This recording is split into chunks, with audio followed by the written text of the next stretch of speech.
Bathing a newborn can feel overwhelming for new parents, but don't worry.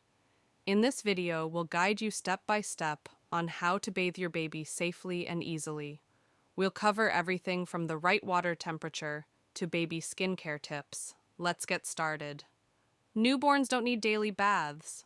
In fact, bathing your baby 2 to 3 times a week is enough to keep them clean and comfortable. Overbathing can dry out their delicate skin.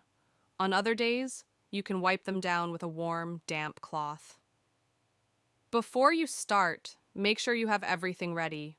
You'll need a baby bathtub or a sink, lukewarm water, 37 to 38 degrees Celsius, a soft washcloth or sponge, mild, fragrance-free baby soap and shampoo, a soft towel, clean clothes, and a fresh diaper.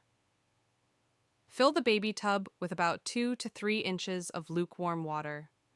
The water should feel warm but not hot.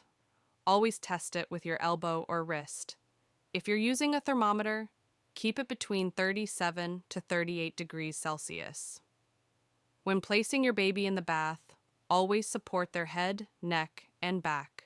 Hold them gently but securely, and slowly lower them into the water.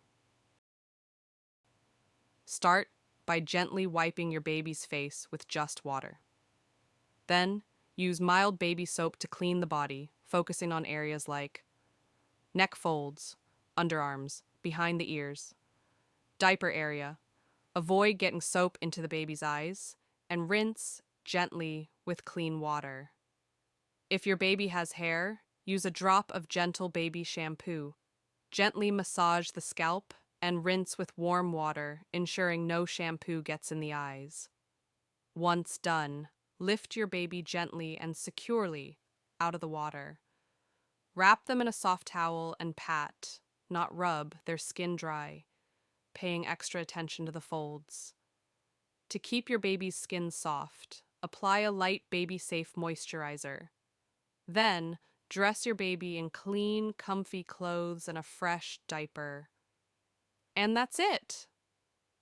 Bathing a newborn safely is easy when you follow these steps. If you found this video helpful, give it a thumbs up, comment below, and subscribe for more baby care tips.